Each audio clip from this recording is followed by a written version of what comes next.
Hey, welcome back, everybody.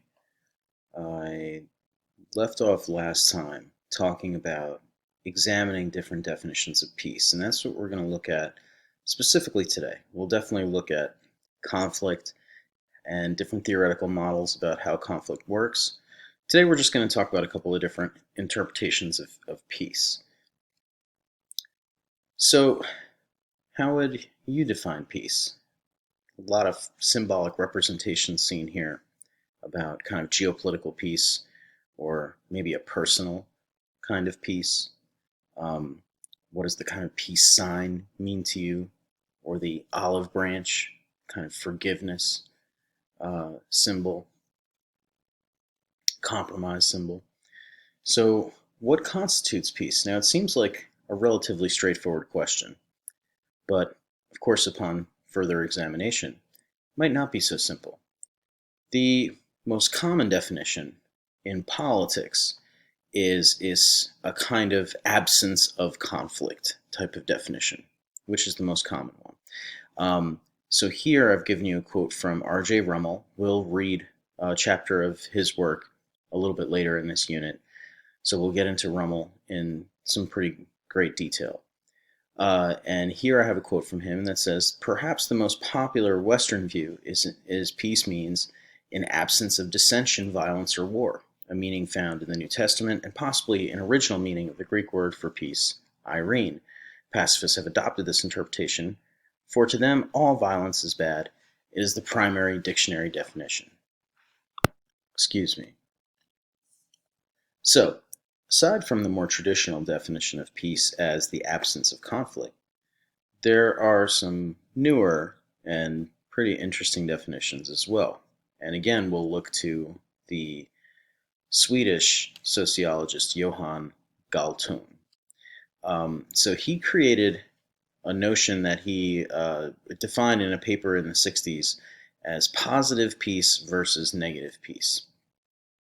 And he said, of course, there is this kind of traditional notion of negative peace, as he defined it, which describes the condition of the absence of conflict or violence. Of course, this is negative because something undesirable is being removed. So, much like we have that concept of negative rights versus positive rights, the right to be free from something versus the right to something, he's using that same kind of negative positive dichotomy to describe peace. So, by peace, he's describing the condition of social harmony, something that we want to strive towards, the condition of something positive rather than the absence of something negative. So you can see this quote here: "By peace we mean the capacity to transform conflicts with empathy, without violence, and creatively, a never-ending process." So positive peace is a pretty lofty goal, but it was highly influential in trying to rethink peace and conflict in the later part of the 20th century and in the context of the Cold War as well. Now, he also used a couple other terms to support this kind of dichotomy in defining peace and conflict. One of them you may have heard before. It's a pretty common term in politics today, this notion of structural violence. So structural violence, Galtung defined as a form of violence wherein some social structure or institution may harm people by preventing them from meeting basic needs. So for example, you might think of our nuclear missile defense system as something that is good for the nation, or our massive military apparatus as being something that protects our national interests and maintains stability in the world. But if you think about it in a way, it might be considered a form of structural violence in that not only does it legitimize a form of militarism, but it also spends an incredible amount of society's resources on these massive weapons of war and this peace through strength ideology. And in the meantime, we might be saying to certain kinds of people, sorry, mental health patients, sorry, homeless people, sorry, unemployed people or underemployed people, but we've got to put on our Superman cape and save the world from nuclear war. So you're not important enough to make sure to protect. So while we have to protect global stability and a system that creates a lot of wealth, um, you're not important enough to actually be protected. So Galtung might characterize that as a form of what he would call structural violence, that the way that peace and conflict is structured into society necessarily leaves people on the periphery of access to resources and therefore exposes them to harm. So it's not necessarily an active form of violence, but it leaves people susceptible to physical harm. And there are various forms and interpretations of what structural violence means. Pollution might be another form. There are all different kinds of things like this. He also coined the term peace building. And I would ask that by looking at this definition, what do you think peace building would mean? So the global politics curriculum, if you did your reading assignment, very heavily focuses on, in this unit, the notions of peace making, peacekeeping, and peace building as this kind of three-part process. This all comes from Galtung, and we'll look at this in more detail when we look at his conflict triangle in the next video. In coining these terms, he really innovated political theory tremendously.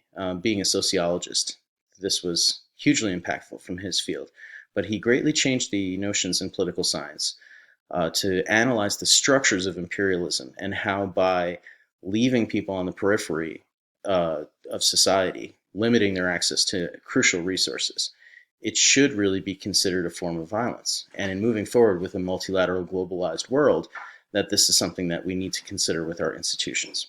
And it's probably one of the huge influences on things like the United Nations Millennial Development Goals. Anyway, one other interpretation I wanted to touch on quickly because it's often interesting to high school students is a more kind of psychological interpretation. So if we look at a personal peace, we might define it more as a sense of harmony and tranquility. In the Eastern cultures, this is seen as a huge part of your cultural aspiration to find peace in your mind, to find serenity, especially maybe a kind of spiritual serenity, to release yourself from a kind of suffering. Now, it is more personal, but I wonder, could this notion of peace actually apply to societies? There are some who say that in Western developed nations, we may have a material comfort, but our psychological peace is quite evidently very much lacking. If you look at statistics like anxiety and depression rates, it's not like the United States is doing very well. Now, you might factor this into the stability of the state, but other than the measurement known as gross domestic happiness, it doesn't really come into political discussion all that much.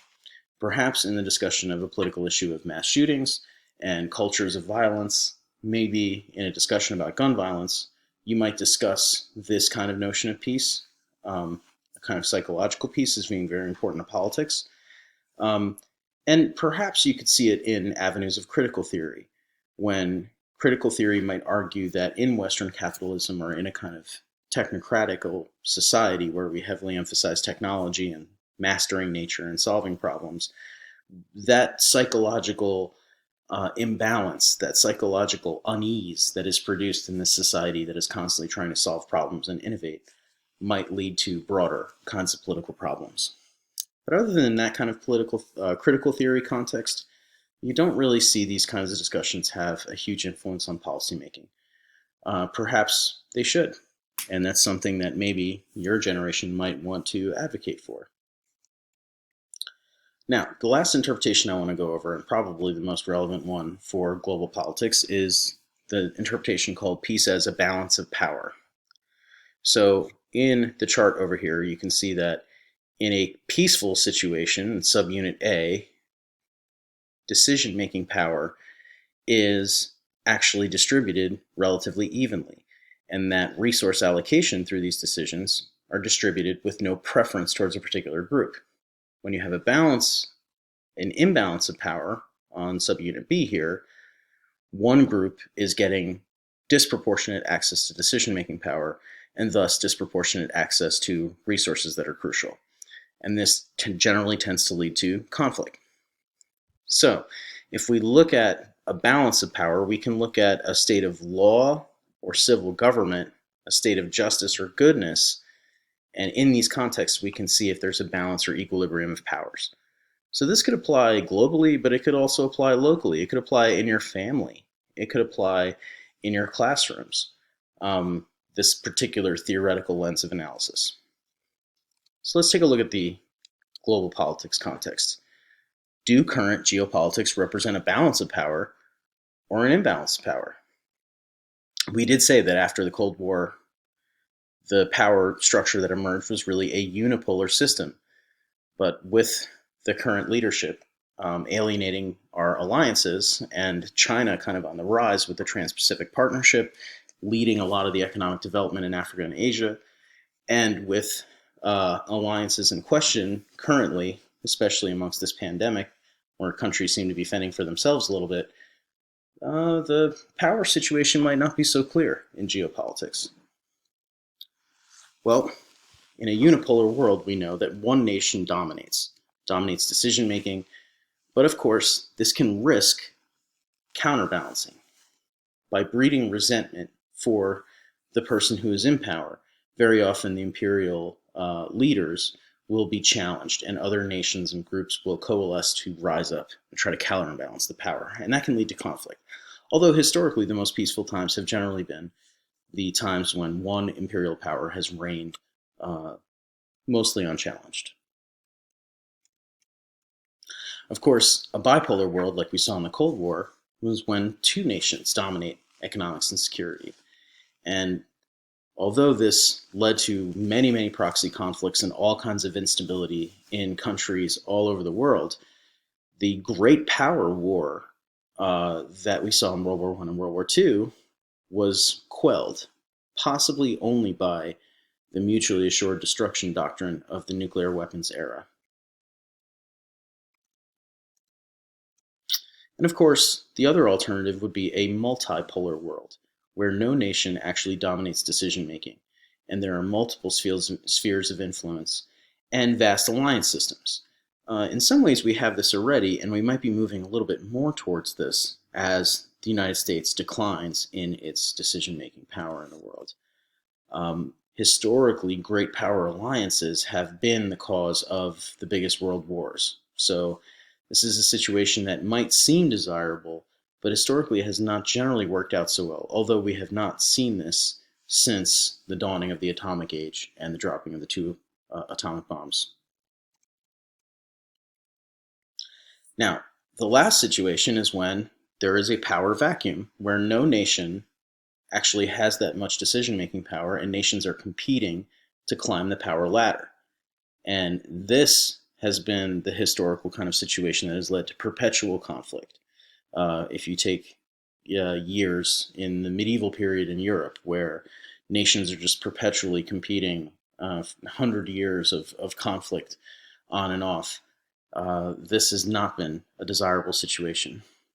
So when we look at the balance of power theory, it has a very, very particular kind of geopolitical history and a very particular kind of geopolitical application. When we predict where the future is going, we might consider this history of power balancing as a guide for how we want to actually shape our foreign policy moving forward. Now, the last thing I'm just going to ask you to reflect on is, what if we took this lens and looked at the local situation? Would you argue that currently in Newark, there is a balance of power between powerful interests in the decision making?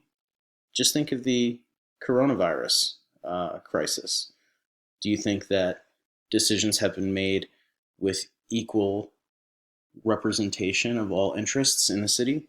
Or has there been a kind of smaller subunit of the city dominating decision-making power? What powerful interests actually do try to control politics in the city? And which ones dominate? Just curious about your thoughts. So that's going to be today's assignment. Identify how you think there could be a balance of power in Newark, whatever your interpretation of that is. So post your thoughts in Edmodo, and I'll talk to you guys soon.